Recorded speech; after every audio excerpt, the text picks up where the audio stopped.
जय हिंद दोस्तों, स्वागत है आपका अपने YouTube चैनल khanstudy.com पे। आज के इस वीडियोज़ में हम डिस्कस कर रहे हैं RRB group D CBT exam जो 17/9/2018 को हुआ था, उसका हमने शिफ्ट 2 का क्वेश्चन लिया है। इसके पहले वाले वीडियो में हमने शिफ्ट 1 का क्वेश्चन लिया था। यदि आपने नहीं देखा है तो उसका वीडियो हमने प्लेलिस्ट बनाकर रख दिया है, आप जाकर प्लेलिस्ट में देख सकते हैं। ये सभी सवाल काफ़ी इंपॉर्टेंट है जो आपके एग्जाम में पूछे गए हैं। इसको तो डिस्कस हम करेंगे ही करेंगे, इसके साथ साथ इससे जुड़े हुए जो भी सवाल आने वाले ग्रुप डी एग्जाम में संभावित है, हम उनको भी आज इस वीडियो में देखते हैं। तो चलिए शुरू करते हैं। चलिए देखते हैं, हमारा पहला सवाल है मधुमक्खी के डंक का इलाज डैश के घोल से होता है। ये क्वेश्चन आपके हूबहू एग्जाम में पूछा गया है कि मधुमक्खी के डंक का इलाज डैश के घोल से होता है। तो इसका सही जवाब हो जाएगा आपका बेकिंग सोडा। बेकिंग सोडा के घोल से ही मधुमक्खी के डंक का इलाज होता है। बात आई है बेकिंग सोडा की, तो बेकिंग सोडा को हम लोग बोलते हैं खाने वाला भी सोडा। बेकिंग सोडा को हम लोग क्या बोलते हैं? खाने वाला सोडा बोलते हैं, जिसको हम लोग सोडियम बाइकार्बोनेट बोलते हैं।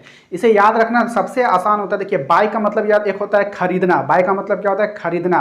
तो किसी भी चीज़ को हम लोग खरीदते हैं किस लिए? खाने के लिए खरीदते हैं। तो खाने वाला सोडा से आप लोग को याद रखिएगा बाई लग करके आएगा। खाने वाला सोडा में क्या आएगा? बाई लग करके आएगा। कभी भी एग्जाम में पूछा जा सकता है खाने वाले सोडे का रासायनिक नाम क्या होता है, तो वो होता है हमारा सोडियम बाइकार्बोनेट। अब बाई से आपको याद रखना है खरीद कर लाएं खाने के लिए, ठीक है। तो सोडियम बाइकार्बोनेट, इसका फॉर्मूला होता है NaHCO3। NaHCO3 इसका फॉर्मूला होता है। इसको याद रखिएगा, ये आने वाले एग्जाम के लिए काफी इंपॉर्टेंट है। ये सवाल आपके ग्रुप डी में पूछा जा चुका है। मधुमक्खी के डंक का इलाज डैश के घोल से किया जाता है, ठीक है ना। ये शिफ्ट 2 में पूछा जा चुका है।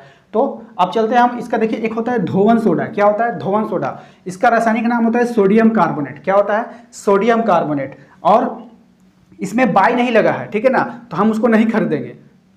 जिस चीज़ को हम खाएंगे नहीं उसको हम खरीदेंगे नहीं, ठीक है। तो जिसमें बाई लगा है वो खाने वाला है, जिसमें बाई नहीं लगा है वो खाने वाला नहीं है। तो यह है सोडियम कार्बोनेट। इसका फॉर्मूला होता है Na2CO3 10H2O। अच्छा, ये क्या है? धोवन सोडा है। तो धोवन सोडा आप याद रखिएगा, जब भी आप धोने के लिए सोडा लाने जाते हैं तो 10 रुपये का लाने जाते हैं। कितना का लाने जाते हैं?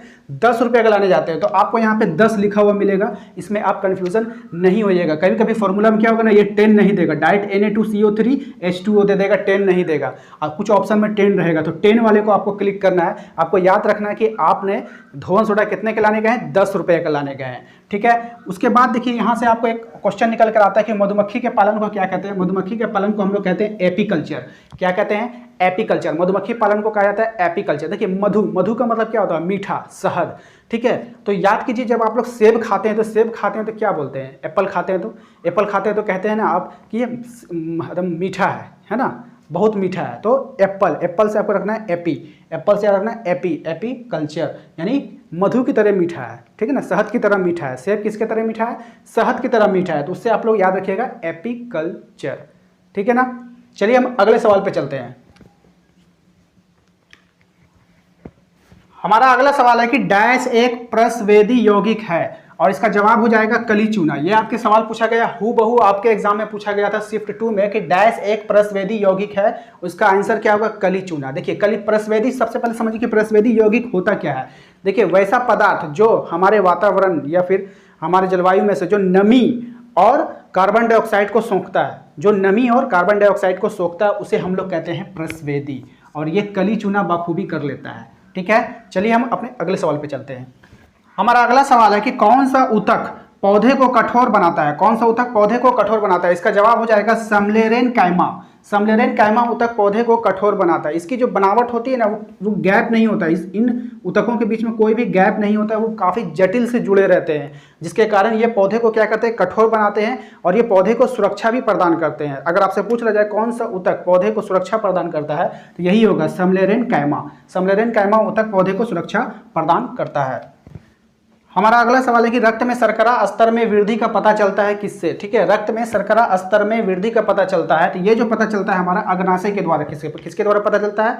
अग्नाशय के द्वारा। देखिए, अग्नाशय द्वारा जो है ना इंसुलिन स्त्रावित किया होता है। अग्नाशय के द्वारा भी इंसुलिन स्त्रावित होता है, और ये लैंगरहैंस द्वीप कोशिका द्वारा होता है। लैंगरहैंस द्वीप कोशिका द्वारा, और उसका एक बीटा सेल होता है। लैंगरहैंस द्वीप का एक बीटा सेल होता है, यानी बीटा कोशिका होते हैं, उसी के द्वारा जो है इंसुलिन को स्त्रावित किया जाता है। देखिए, जब इंसुलिन शरीर में कमी हो जाता है तो मधुमेह का रोग होता है। जब ये कम स्त्रावित करेगा ना इंसुलिन को, जब ये लैंगरहैंस द्वीप का जो बीटा सेल होता है इंसुलिन को कम स्त्रावित करेगा तो मधुमेह रोग हो जाएगा। लेकिन इसी को यदि वो अधिक स्त्रावित करने लगेगा तो हाइपोग्लाइसीमिया रोग हो जाता है। कौन सा रोग हो जाता है? हाइपोग्लाइसीमिया। हाइपोग्लाइसीमिया रोग हो जाता है कब? जब ये इंसुलिन को अधिक स्रावित करने लगता है, यानी कि कम भी ठीक नहीं है और ज़्यादा भी ठीक नहीं है, यानी कि बीच में रहना चाहिए, बैलेंस में रहना चाहिए। ठीक है, चलिए हमारा अगला सवाल है कि 1931 में नई दिल्ली का उद्घाटन किया राजधानी के रूप में किसने किया था? 1931 में नई दिल्ली का उद्घाटन किया राजधानी के रूप में। सवाल कुछ अटपटा लग रहा है आपको, लेकिन ध्यान से समझिएगा। 1931 में नई दिल्ली का उद्घाटन किया राजधानी के रूप में, यानी कि दिल्ली तो राजधानी बन चुकी थी, लेकिन फिर नई दिल्ली से फिर नई दिल्ली ट्रांसफर किया। किसने किया था? उसका उद्घाटन किसने किया था? तो लॉर्ड इरविन ने किया था। किसने किया था? लॉर्ड इरविन ने किया था। यह सवाल आपके ग्रुप डी के एग्जाम में पूछा जा चुका है। अब इससे कुछ इंपॉर्टेंट सवाल निकल करके आते हैं कि सर्वप्रथम दिल्ली को राजधानी किसने बनाया था? तो वो बनाया था तोमरों ने। किसने बनाया था? तोमरों ने। शाहजहां ने दिल्ली को राजधानी कब बनाया था? तो 1638 में। ठीक है, याद रखिएगा, शाहजहां ने दिल्ली को राजधानी बनाया 1638 में। दूसरी बात, कलकत्ता से दिल्ली राजधानी करने की जो घोषणा हुई थी वो कब हुई थी? तो 12 दिसंबर 1911 को। पहले भारत की राजधानी कहाँ थी? कलकत्ता थी। और जब कलकत्ता से दिल्ली राजधानी ले जाने के लिए जो घोषणा की गई थी वो की गई थी 12 दिसंबर 1911 को। ठीक है, राजधानी बनी थी दिल्ली कब? 1912 में। राजधानी कब बन गई थी दिल्ली? 1912 में। हमारा अगला सवाल है कि राज्यसभा के सदस्यों का कार्यकाल कितने वर्ष का होता है? तो राज्यसभा के जो सदस्यों का कार्यकाल होता है वो 6 वर्ष का होता है। कितने वर्ष का होता है? 6 वर्ष का होता है। राज्यसभा के सदस्यों का कार्यकाल 6 वर्ष का होता है। दूसरी बात आपको याद रखना है कि राज्यसभा जो होता है वो हमारा अस्थायी होता है। राज्यसभा क्या होता है? अस्थायी होता है। ये बार बार पूछा जाता है कि राज्यसभा अस्थायी या अस्थायी है, तो राज्यसभा जो होता है वो अस्थायी होता है। अच्छा, राज्यसभा की जो न्यूनतम आयु होती है, राज्यसभा का सदस्य बनने की न्यूनतम आयु जो होती है वो 30 वर्ष होती है, जबकि लोकसभा की न्यूनतम आयु कितनी होती है? 25 वर्ष होती है। ठीक है, राज्यसभा के सदस्यों के सदस्य बनने के न्यूनतम आयु 30 वर्ष और लोकसभा के जो न्यूनतम आयु हो जाएगा सदस्य बनने का वो 25 वर्ष हो जाएगा। ठीक है, ये जो है 1/3 सदस्य जो है हर 2 वर्ष में चुना जाता है। राज्यसभा का हर 2 वर्ष में 1/3 सदस्य चुना जाता है, यानी कि कुल जितना सदस्य होता है उसका 1/3 जो है हर 2 वर्ष में चुना जाता है। ठीक है, हमारा अगला सवाल है कि मछलियों के हृदय में कितने कक्ष होते हैं? मछलियों के हृदय में कितने कक्ष होते हैं? काफी इंपॉर्टेंट सवाल है और आपके एग्जाम में पूछा जा चुका है एक बार। तो मछलियों के हृदय में जो कक्ष होती है वो 2 होती है। कितनी होती है? 2 होती है। इससे जुड़े कुछ इंपॉर्टेंट सवाल है, आप ध्यान दीजिएगा। जो मत्स्य वर्ग होता है, मत्स्य वर्ग में जितने भी जीव आते हैं उसके 2 कक्ष ही होते हैं। कितने होते हैं? 2 कक्ष होते हैं हृदय में। उसके बाद स्तनपायी वर्ग देख लीजिए, जिसका स्तन होता है। स्तनपायी वर्ग में 4 कक्ष पाया जाता है। कितने कक्ष पाया जाता है? 4 कक्ष पाया जाता है। ठीक है, उसके बाद पारी आता है उभयचर। उभयचर कहा जाता है जो जल में और थल में दोनों में रह सकता है। ठीक है ना, तो उभयचर जो होता है उसके 3 कक्ष होते हैं, याद रखिएगा।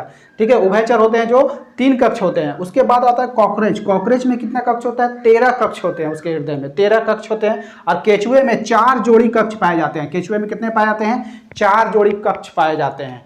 तो उम्मीद करते हैं कि दोस्तों आपको आज का वीडियो पसंद आया है। वीडियो पसंद आया तो वीडियो को लाइक कर दीजिए। चैनल को सब्सक्राइब नहीं किए हैं तो चैनल को सब्सक्राइब कर दीजिए। अगर आपको आपके प्रति हमारे प्रति अगर आपके पास कोई सुझाव है तो प्लीज़ हमें कमेंट कर जरूर बताइएगा।